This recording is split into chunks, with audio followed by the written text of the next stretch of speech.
अब आते हैं आज की कहानी के ऊपर।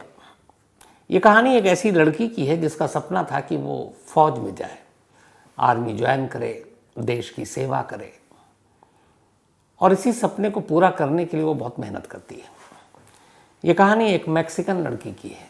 मैक्सिको में जन्म हुआ एक लड़की का जिसका घर वालों ने नाम रखा रामोस। बाद में वो परिवार अमेरिका शिफ्ट हो गया। वो अमेरिका आती है, अमेरिका में पढ़ाई करती है और आखिरकार बचपन के अपने सपने को पूरा करती है। 2001 में उसे अमेरिकी आर्मी में नौकरी मिल जाती है और वो अमेरिकी सेना का एक हिस्सा थी। लेकिन जैसे ही वो आर्मी ज्वाइन करती है उसके बाद अचानक 9/11 हो जाता है। अमेरिका पर अब तक का सबसे बड़ा आतंकवादी हमला। न्यूयॉर्क के उस ट्विन टावर पर कैसे प्लेन टकराता है।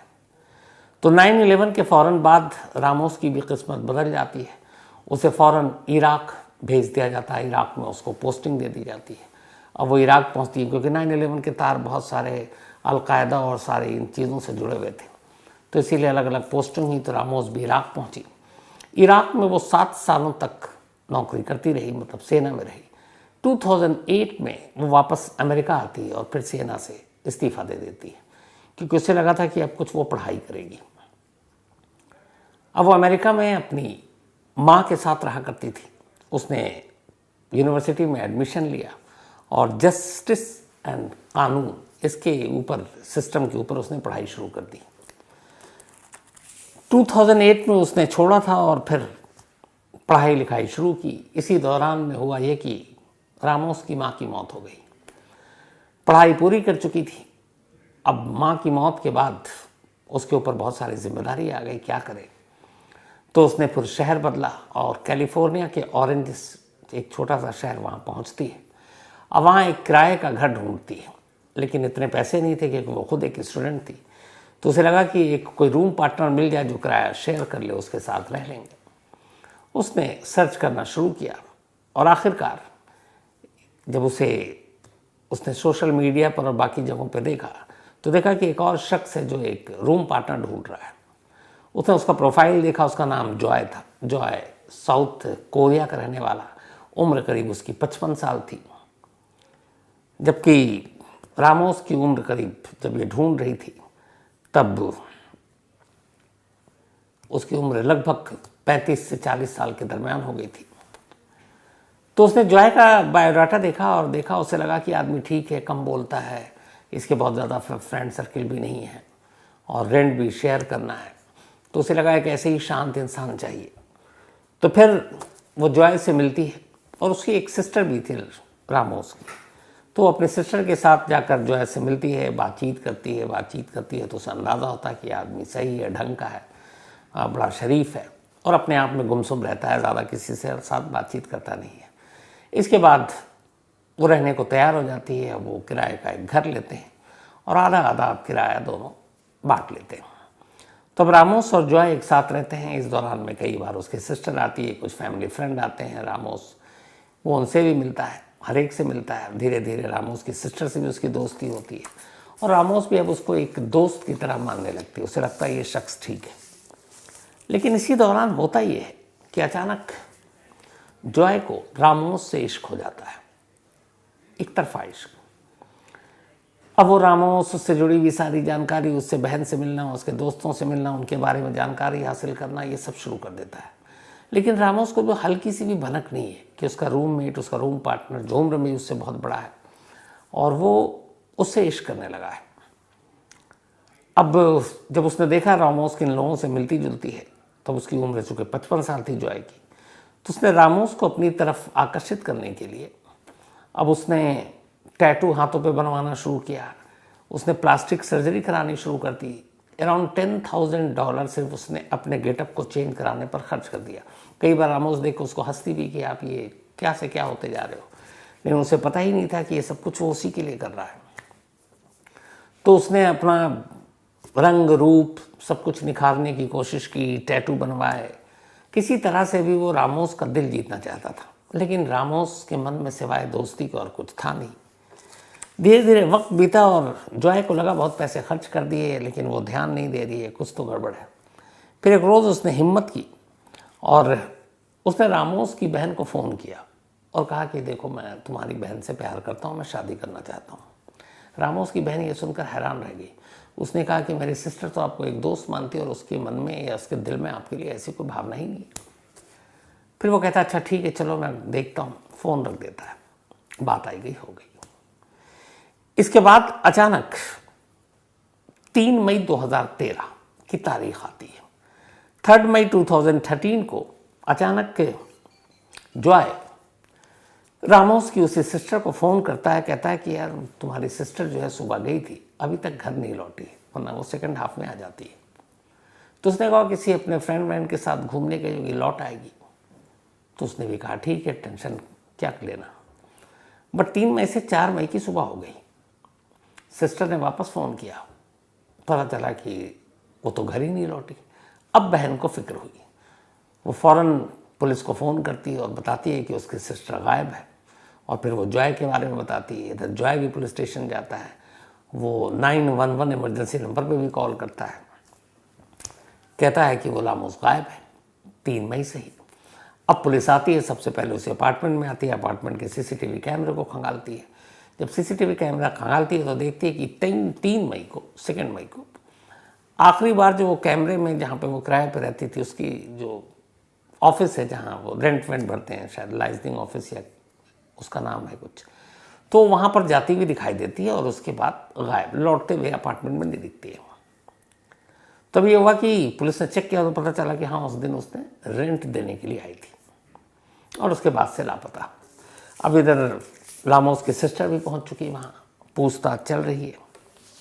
अब चूंकि रूम पार्टनर जॉय, तो पुलिस ने उसी से कहानी पूछनी शुरू की। तो फिर वो 2 कहानियाँ सुनाता है, कहता है कि असल में मेरी बीच में अभी लड़ाई हुई थी रामोस से, और उसकी वजह ये थी रामोस से कि मैं कुछ रेंट पे नहीं कर पाया था। तो उसने कहा या तो पे करो या फिर हम अलग हो जाते हैं, कमरा छोड़ देते हैं। तो मैंने उससे कहा था मैं दे दूंगा, इस बात पे झगड़ा हुआ। तो ये जब कहानी सुनाने लगा तो पुलिस ने अचानक देखा उसके हाथ पर कुछ खरोंच के निशान हैं। पुलिस ने पूछा ये क्या है। उसने कहा मैं अपार्टमेंट के पीछे पौधे वौधे लगा रहा था, उसी में कुछ कटीले दरख्त थे, पौधे, वो मेरे हाथ को चुभ गया और उससे ये खरोंच आ गई। पुलिस ने कहा खैर ठीक है। अब इसके बाद पुलिस अपनी तफ्तीश में लग गई, लेकिन रामोस का कोई सुराग नहीं मिल रहा है। इसी पूछताछ के दौरान अब रामोस के सिस्टर अपनी बहन के बारे में पुलिस को बताती है कि एक रोज़ जॉय ने फ़ोन किया था और कहा था मैं तुम्हारी बहन से प्यार करता हूँ। अब जब पुलिस ने ये सुना तो पुलिस को लगा कि कुछ तो गड़बड़ है और जॉय कुछ ना कुछ जानता है जो छुपा रहा है, और उसके हाथ पर वो खरोच के निशान अब भी पुलिस को बेचैन कर रहे थे। तो पुलिस ने अपने जासूस लगा दिए कि 24 घंटे ये अपार्टमेंट के अंदर जाए बाहर जाए, क्या करे देखो। जब ये जासूसी शुरू हुई जॉय की, तो पुलिस ने नोटिस किया कि जब भी रामोस के अपार्टमेंट में पुलिस दाखिल होती है तो जॉय अपार्टमेंट से दूर बैठकर दूरबीन से पुलिस वालों पर नज़र रखे रहता है, तो देखता रहता है कि कौन कहाँ क्या कर रहा है। ये बात बड़ी अजीब लगी।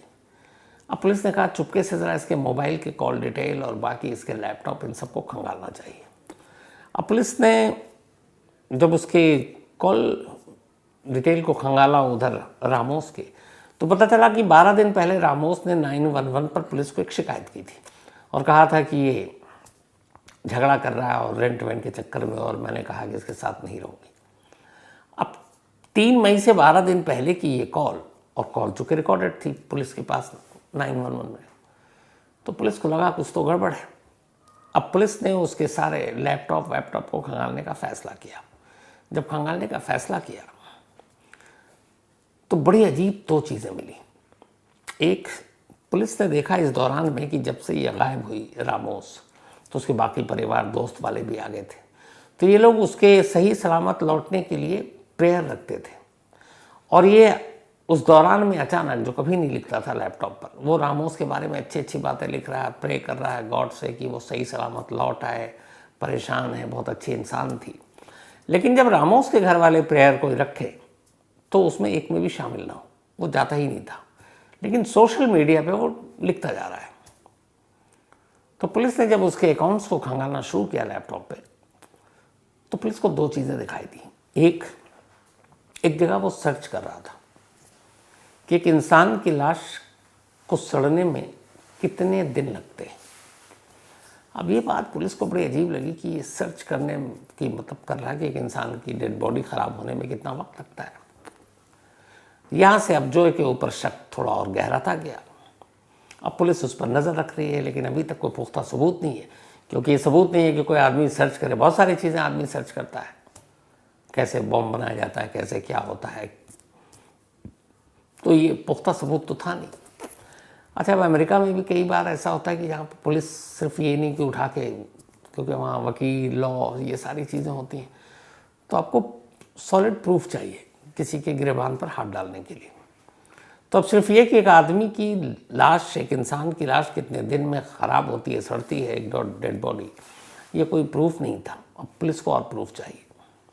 अब पुलिस लगी हुई है कि कोई गलती करे, लेकिन वो कोई गलती नहीं कर रहा है, पर लगातार पोस्ट किए जा रहा है और उसके पोस्ट पे लोगों के रिएक्शन आ रहे हैं। और लोगों की राय ये है कि जॉय कितना ज़्यादा रामोस को मानता था। उधर बहन भी ये मान रही है कि रामोस ने से प्यार के लिए उसने खुद इजहार किया था उससे फ़ोन पर।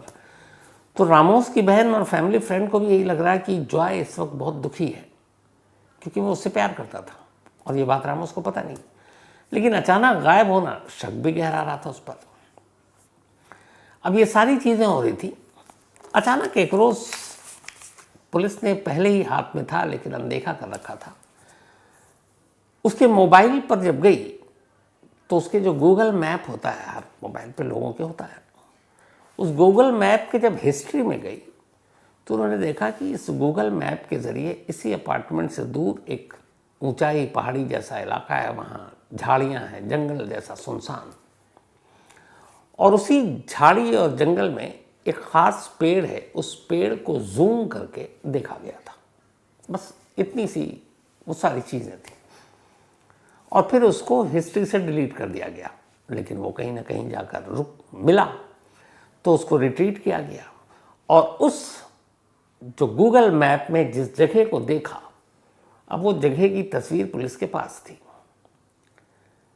इधर लगभग दिन बीतते जा रहे थे और अभी तक कुछ पता नहीं चला था कि रामोस है कहाँ। तो 3 मई से लगभग 14 दिन बीत चुके थे। अब आ गई 17 मई की तारीख।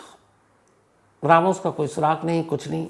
अब एक पुलिस को मिलता है गूगल मैप, और उसमें एक पेड़, एक दरख्त, और उसको जूम करके देखा गया, और वो भी एक सामने दूर झाड़ी और पहाड़ी का इलाका वहाँ। अब पुलिस और डिटेक्टिव की टीम, एक पूरी टीम, बिना जॉय को कुछ बताए हुए उसी के मोबाइल के उसी गूगल मैप को जो उसने डिलीट किया उसको रिट्रीट करके उसकी हिस्ट्री निकाल कर उसी रास्ते पर चलती है। अब वो जो नक्शा दिखा रहा था वो बहुत सारे पेड़ हूबहू मिलते, लेकिन वहाँ कुछ नहीं मिलता। लेकिन धीरे धीरे जाकर जब उन्होंने देखा तो सेम एक उसी जगह की एक तस्वीर मिलती है। सेम वैसे ही फ्रेम दिखा उन्हें, वैसे ही पेड़, वैसे ही पत्ते, वैसे ही पीछे का सीन। जब वहाँ पहुँचे तो वहाँ पे तलाशी शुरू हुई। जब तलाशी शुरू हुई तो पुलिस को इंसान के अलग अलग टुकड़े वहाँ पर मिले। जब उन्हें समेटा गया तो पता चला ये कोई और नहीं है, ये वही रामोस है जो 3 मई को गायब हुई थी, और 17 मई को उसके टुकड़े वहाँ से समेटे जा रहे थे। कुल 14 दिन तक लाश के टुकड़े वहाँ थे। कुछ जानवरों ने शायद खा लिए, और एक इंसान की लाश को ख़राब होने में कितना वक्त लगता है, वो जो सर्च किया था वो उसी के लिए था। तो जब ये टुकड़े वहाँ से बरामद हुए, उसी के मोबाइल से वो लोकेशन मिला। अब एक पुख्ता सबूत जॉय के ख़िलाफ़ जा रहा था। फ़ौरन पुलिस आती है, जॉय को कस्टडी में लेती है और लेकर फिर उसे पुलिस स्टेशन ले जाती है। वहाँ उससे पूछताछ होती है। 17 मई 2013 को अरेस्ट हुआ था। लेकिन वहाँ पूछताछ के दौरान वो लगातार जॉय कहता है कि मैं रामोस से प्यार तो करता था, लेकिन मैंने उसका कत्ल नहीं किया।